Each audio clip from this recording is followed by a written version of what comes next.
Hello everyone, welcome to channel. Hope you guys are doing well and I hope you guys are enjoying my videos. आज का जो video है वो इसीलिए मैं बना रहा हूँ क्योंकि जो अभी 7XO का ऑलरेडी स्निक पीक आ गया। सबको पता है कि 5 जनवरी में लॉन्च हो रही है। 15 दिसंबर से उसकी बुकिंग चालू हो गई थी। बहुत सारे लोगों ने बुकिंग कर भी लिया है। ठीक है, मैंने बुकिंग किया नहीं है। उसका क्या क्या रीजन मैं बताऊंगा इस वीडियो में। बहुत जोरदार से चल रहा है इसका क्रेज। 7XO को जो फेस लिफ्ट आएगा ना, उसका क्रेज बहुत चल रहा है। One of the most successful SUVs India में अभी XUV700 है। तो ऑब्वियसली इसका जो फेस लिफ्ट आ रहा है ना, तो उसको लेके क्रेज तो रहेगा ही। क्रेज अलग बात है, पर अपने को थोड़ा सा प्रैक्टिकली भी सोचना पड़ता है कि गाड़ी नेक्स्ट गाड़ी कब खरीदना है, क्यों खरीदना है, क्या क्या फीचर्स हम देख रहे हैं।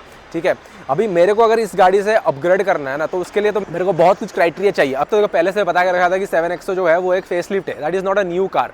देखो टाटा सिएरा जब अभी लॉन्च हुई ना, टाटा सिएरा बहुत पुरानी गाड़ी थी। जो लॉन्च हुई वो टाटा सिएरा अभी वाला ना, दैट इज अ कंप्लीटली वो जमीन आसमान का फर्क है। वो टाटा सिएरा पुराना में और नए में सेम था। XUV500 और XUV700 में। ठीक है, XUV500 पुराने जमाने की गाड़ी हुआ करती थी, फिर उसके बाद एकदम से नया जनरेशन गाड़ी XUV700 आ गई। जमीन आसमान का फर्क आ गया। तो 700 was completely a different car. 7XO is not going to be a completely different car. और बहुत सारी सिमिलर गाड़ी ऑलरेडी मार्केट में आ गई। महिंद्रा ने खुद ही लॉन्च कर दिया। XUV9S लॉन्च हो गई। XUV9S तो हर कोई देखा है, दिखती है ऐसी, अंदर से दिखता है XUV9 ही जैसा। That is the EV version of this car and the ice version of XUV9 कुछ भी बोल सकते हो। ठीक है, अभी जो महिंद्रा इतनी गाड़ियां लॉन्च कर रही है ना धीरे धीरे करके, तो मुझे लगता है कि इतना सिमिलर गाड़ियां लॉन्च कर दी ना, अभी मतलब समझ में नहीं आ रहा XUV9S लॉन्च करने का रीजन क्या था। XUV9 ही ऑलरेडी है, वो तो फुल्ली EV है। XUV9S लॉन्च करने की रीजन मेरे को समझ में नहीं आया। XUV9S का एलॉयज मेरे को बिल्कुल पसंद नहीं आया। मेरे को अपनी गाड़ी की एलॉयज ज़्यादा पसंद आती है। अभी महिंद्रा का लास्ट 6 महीने का सेल रिपोर्ट निकाल देगा ना, तो पता चलेगा कि अपना जो सबसे हाईएस्ट सेलिंग कार जो है ना, वो स्कॉर्पियो एन है। स्कॉर्पियो एन और स्कॉर्पियो क्लासिक दोनों मिला के वो 80,000 के ऊपर बिकी है। उसके बाद आ जाएगा थार, वो मिला के कुछ 60,000 बिकी होगी। फिर उसके बाद अपना 3XO आती है। भाई देखो, अभी 3XO का बड़ा भाई अभी 7XO बना रहा है। तो मतलब 3XO से नाम ले लिया, 7XO हो गया। और अपनी XUV9 का सारा इलेक्ट्रॉनिक फीचर जो है वो EV फीचर वो दे दिया।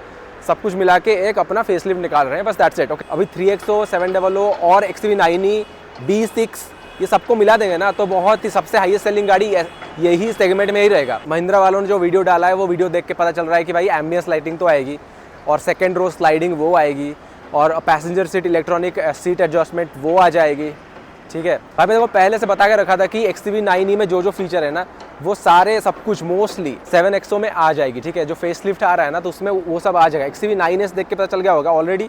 XUV9S में जितना सारा देखो अंदर से देख लो ना, 3 कनेक्टेड स्क्रीन, ये तो पूरा डिफॉल्ट कर देगा। लगता है वो स्टैंडर्ड कर देगा हर जगह। बहुत सारे लोगों की अलग अलग प्रेफरेंस रहती है। मुझे लगता है कि देखो, मैं भाई सोलो ट्रैवलर हूँ, मोस्टली मैं अकेला ही गाड़ी चलाता हूँ, हमेशा अकेला घूमता हूँ। ठीक है, तो मेरे लिए 3 स्क्रीन का कुछ मतलब नहीं बनता। ठीक है, अगर अब 3rd स्क्रीन बना है सिर्फ पैसेंजर के लिए, तो जो लोग हमेशा अकेले घूमते हैं उनके लिए 3rd स्क्रीन कुछ मैटर नहीं करता, कुछ मतलब सेंस ही नहीं बनता। ठीक है, तो मुझे लगता है कि एक मतलब 2 स्क्रीन वाला एक वेरिएशन भी निकालना चाहिए 7XO फेस लिफ्ट में। ठीक है, मतलब इंटीरियर से देखो बाकी चेंज कर दो, एम्बियंस लाइटिंग ऐड कर दो, वो तो चाहिए था, बहुत सही है। वरना स्काई रूफ, सन रूफ में भी जो लाइट आता है ना, वो भी डाल दो। XUV9 में वो है, वो भी डाल दो, वो भी अच्छा लगेगा, वो थोड़ा प्रीमियम फील देगा। ठीक है, और अपना ADAS में जितना एक्स्ट्रा फीचर्स डाल सकते हो वो भी डाल दो। तो स्लाइडिंग सेकेंड रो हो गया, इलेक्ट्रॉनिक सीट एडजस्टमेंट पैसेंजर का, वो भी डाल दो। बट ये 3 स्क्रीन वाला चीज़ ना हमेशा मतलब इतना मत करो कि भाई बहुत ही चीप लगता है। फिर भाई देखो, टाटा सिएरा में 2 स्क्रीन वाला एडिशन भी है, वहाँ पे 3 स्क्रीन दिया है, पर उसमें 2 स्क्रीन भी है। तो वैसा मुझे लगता है कि थोड़ा सा अगर 7XO में भी वैसा आ जाए ना, थोड़ा सा मजा आ जाए। जिनको XUV700 का इंटीरियर ऑलरेडी पसंद है, देखो ऑलरेडी इतनी सारी गाड़ियाँ, लाखों में गाड़ियाँ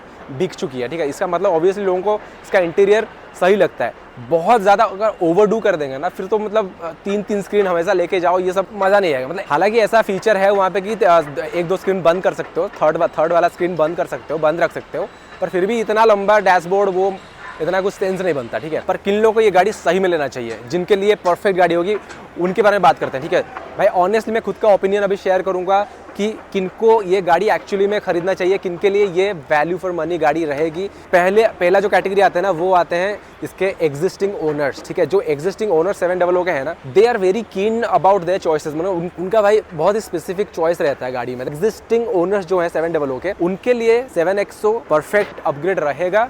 कंडीशन ये है कि भाई अगर आप लोगों ने 2021 या 22 में गाड़ी खरीदा है, ठीक है, अगर 21-22 में जब नया फर्स्ट बैच आई थी ना गाड़ी, जब नया गाड़ी आया था, तब अगर गाड़ी लिया है ना ये, तब तो आपके लिए बहुत ही परफेक्ट सेंस बनता है कि ये 7XO जो आ रहा है उसको ले सकते हो आप, क्योंकि गाड़ी 3-4 साल आप लोगों ने चला लिया है, मिनिमम 50,000 किलोमीटर तो चला लिए होंगे गाड़ी। ठीक है, अंदर से थोड़ा सा भी आउटडेटेड फील होता होगा कि बहुत मतलब 3-4 साल से वही सेम स्क्रीन देख रहे हो, वही सेम फीचर्स है, तो वो थोड़ा आउटडेटेड फील रहता होगा।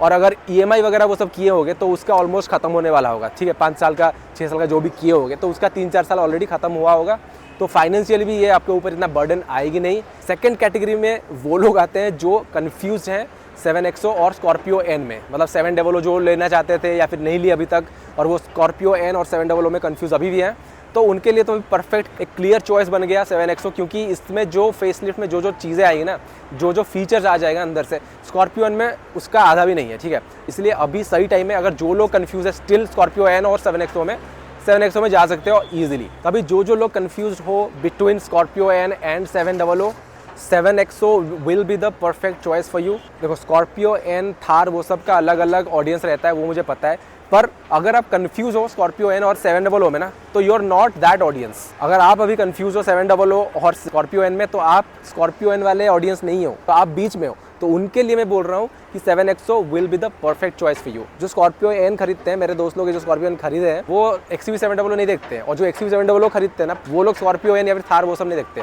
वो अलग अलग ऑडियंस रहता है, ठीक है। पर अगर आप कंफ्यूज हो तो आप बीच बीच में हो, ठीक है, आपको ये भी चलेगा वो भी चलेगा, तो उनके लिए मैं बोलता हूँ 7XO will be the perfect choice right now, अगर आपको जाना है बड़ी गाड़ी में, ठीक है। फाइनली देखो भाई 5 जनवरी को गाड़ी लॉन्च हो रही है, ठीक है, तो जाके आराम से गाड़ी शोरूम में पहले देखो, फीचर्स आराम से देखो। प्रॉब्लम वहीं पे आ सकती है जिनको गाड़ी जल्दी चाहिए, उनको जल्दी नहीं मिल सकती है, probably it will be late. इस गाड़ी में जो चीज़ें आएंगी ना, वो सब ऑलरेडी टेस्टेड है, XUV 9e में टेस्टेड है, XUV 9S में टेस्टेड है, ठीक है। तो ये सब ऑलरेडी जो फीचर्स हो गया, स्क्रीन का हो गया, ADAS का हो गया, वो सारी चीज़ें ऑलरेडी टेस्टेड है। तो इसलिए मुझे लगता है कि वो फर्स्ट बैच में जो इशू आती है ना, वो नहीं आएगी। XUV 700 में इशू आई थी, गाड़ी रिकॉल हुई थी, ठीक है। उसका रीज़न भी ये था कि भाई वो ये एकदम से नया गाड़ी था, एकदम से कुछ नया चीज़ महिंद्रा ने बना दिया, एकदम से महिंद्रा ने कुछ नया ECU बना दिया, नया सिल्वर बॉक्स बना दिया, सॉफ्टवेयर दे दिया, एड्रीनॉक्स दे दिया। तो इसीलिए पहली जब पहला बैच आया था, पहला 2021-22 में जो गाड़ी आई थी ना, उसमें प्रॉब्लम आया था, वहाँ पे गाड़ी रिकॉल हुई थी। तो वो सब चिंता इतना मत करो कि गाड़ी में इशू आ जाएगा फर्स्ट बैच में, फर्स्ट इशू, अगर नया गाड़ी लेंगे तो इशू आ जाएगा, वो सब चीज़ चिंता मत करो, क्योंकि गाड़ी अभी ऑलरेडी टेस्टेड है। सारे जितने से फीचर्स आ रहे हैं, ऐसा कुछ नया फीचर नहीं आएगा। तो ये सब चीज़ें मैंने सोच के ये डिसाइड किया फाइनली कि मैं 7XO खरीद नहीं रहा हूँ। 7XO is not the perfect choice for me. मेरी गाड़ी अभी 25,000 किलोमीटर चली है बस, इतनी टॉप नॉच कंडीशन में है, इसको और भगाऊंगा, 50-60 हज़ार किलोमीटर और चलाऊंगा। मुझे थोड़ा सा एक्सपेक्टेशन ये है कि देखो महिंद्रा से गाड़ी थोड़ा सा अपग्रेड करके निकाले अपने आइस वर्जन में, और अपना जो पावर है ना, इंजन की पावर डिलीवरी और थोड़ा बढ़ा के 250 bhp के आसपास करके अपने को दे। अगर कल को जाके मेरे को नेक्स्ट सेगमेंट की गाड़ी पसंद आ गई कुछ, फॉर एन एग्जाम्पल अगर फॉर्च्यूनर, एंडेवर, वो लेवल, वो इसका अपर सेगमेंट है, ठीक है, तो इसके ऊपर में अगर कोई गाड़ी लेना है मेरे को, तो महिंद्रा से नहीं मिलेगी, टाटा से भी नहीं मिलेगी, ठीक है। अगर मेरे को जाना है तो फिर मैं जाऊँगा फॉर्च्यूनर हो गई या फिर एंडेवर हो गया। तो वो सब चीज़ें अगर अपने को इंडियन ब्रांड में मिल जाए, 3 लीटर वाला इंजन दे के 250-300 bhp डाल दे, अभी कुछ महिंद्रा 900 निकाल के डाल देना, तो फिर भाई everybody will stick to Mahindra. जो ऑलरेडी महिंद्रा के एग्जिस्टिंग ओनर्स है ना, they will always stick to Mahindra, ठीक है। 40-45 लाख उसके लिए हम दे देंगे, कोई दिक्कत वाली बात नहीं, पर अपने को वो वाला स्पेसिफिकेशन चाहिए इंजन में, ठीक है भाई। देखो this is an undeniable truth right now कि everybody is focusing on EV right now. तो इसलिए महिंद्रा भी अपना EV पे काम कर रहा है। अभी B6 हो गया और 9e हो गया, ठीक है, अभी 9s हो गया, तो ये सब चीज़ों पे फोकस कर रहा है। पर अपने को जो अब जितना दिन चलेगा आइस, जितना दिन चलेगा डीजल, जितना दिन चलेगा पेट्रोल, तब तक एटलीस्ट अपने को अपग्रेड चाहिए गाड़ी में, ठीक है। We will stick to ICE as long as it's there, ठीक है। तो अपने को एक 3 लीटर वाली इंजन चाहिए, 250 से 300 bhp निकाल सके, ठीक है। उसके लिए 40-45 लाख हम दे देंगे, पर अपन फॉर्च्यूनर या फिर एंडेवर में नहीं जाएंगे, क्योंकि we want to stick to Mahindra, ठीक है। तो मैं देखो यही है आज का वीडियो, इतना ही है। मेरा फाइनल डिसीजन यही है कि 7XO मैं बुक नहीं कर रहा हूँ। 7XO I am not going to buy, I will stick to this car for another 1 or 2 years, unless अगर महिंद्रा ने कुछ 1-2 साल में कुछ ज़बरदस्त गाड़ी निकाल दी, जैसे मैं बोल रहा हूँ, ठीक है, तो I will definitely change this, right. तो भाई जल्दी से कमेंट कर लो एग्जिस्टिंग ओनर्स जो XUV 700 लोग हैं, कि आप लोग 7XO में जा रहे हो या नहीं जा रहे हो, और क्या रीज़न है आपका जाने का ना जाने का, वो भी कमेंट में बता दो, ठीक है। और जो गाड़ी नया खरीद रहे हैं ना 7XO, जो ऑलरेडी बुक कर चुके हो, congrats, very good decision, awesome decision, you love it. 7XO is going to have the same engine, same power delivery as this car, and you will love it. Alright, आज के लिए इतना है भाई, thank you, subscribe to my channel, keep watching, keep commenting and supporting, so I'll bring a lot of good contents like this.